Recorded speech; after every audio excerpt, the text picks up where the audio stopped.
So the ingredients for this is self-raising flour, some sugar, some baking powder, some vanilla essence, 4 eggs, some soft spread, cocoa powder, icing, and some chocolate filling thing. And you're going to need a bowl, surprise, a wooden spoon, a teaspoon, tablespoon, metal spatula, scissors, scales, weights, 2 cutters, a sharp knife, a normal spatula, a tray, a cake tin with a removable bottom, some tin foil, some baking paper, and a rolling pin because I forgot that. So to start off with, you're going to want to weigh 2 eggs, and remember the weight of the 2 eggs because this is going to be how much butter, flour and sugar you put into your cake.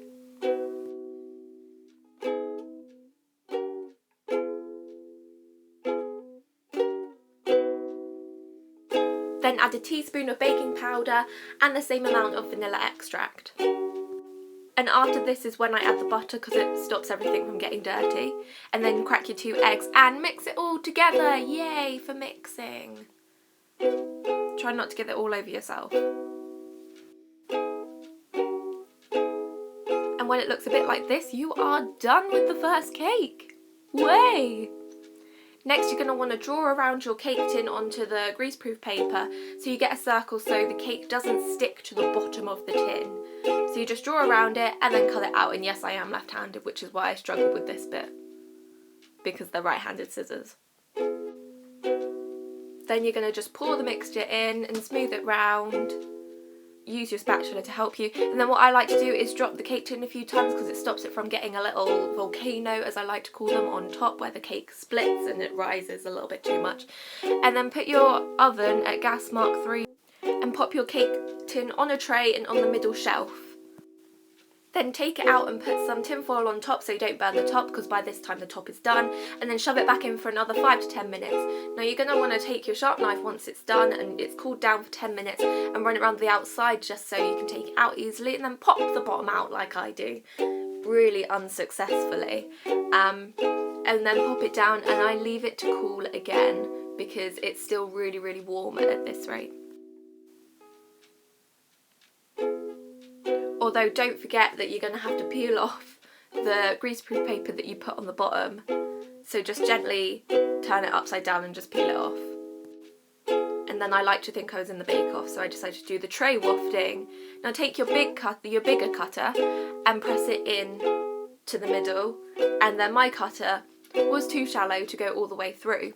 So I then took a knife around the incision that it first made and just cut it so it went all the way through, before carefully and very, very carefully peeling the top, the outer layer off. So I was left with 2, with a ring and the middle bit.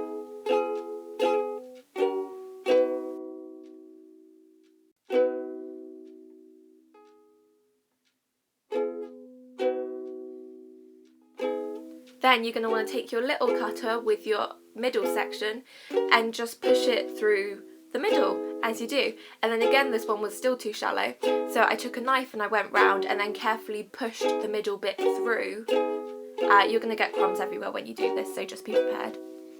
For the chocolatey brown part, just add a tablespoon of cocoa powder to it, and make the mixture exactly the same way as we did before.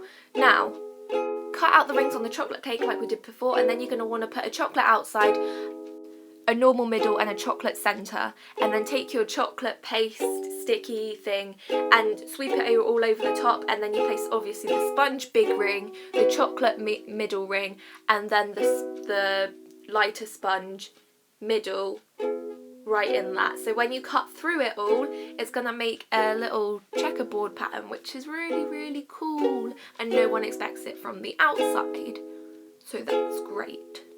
Now, as you can see, mine did make a little bit of a dome on the chocolate one, so I did try and squish it all the way down, but it doesn't matter if there's a little bit of a dome. I personally don't really care that much. It was just for the sake of this to make it as flat as possible.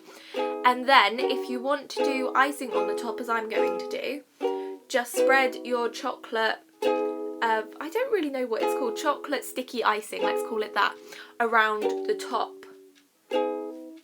So your icing's going to stick to it, and it's just normal, easy to roll icing, none of that fancy stuff that I make myself because I'm not that talented in the kitchen, as you can tell from this video. So if you are doing icing like me, just smush it round and warm it in your hands first. I've picked white because I'm going to write on my cake. Grab some greaseproof paper and cut 2 fairly large rectangles out of it. So you're going to roll out your icing between this because it makes it all nice and smooth on both sides and it doesn't get stuck to your rolling pin, and I saw this on Bake Off.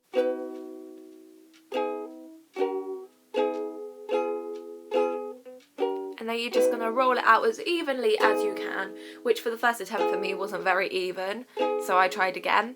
And I didn't have that much icing, so I'm literally just going to ice the top and not round the sides.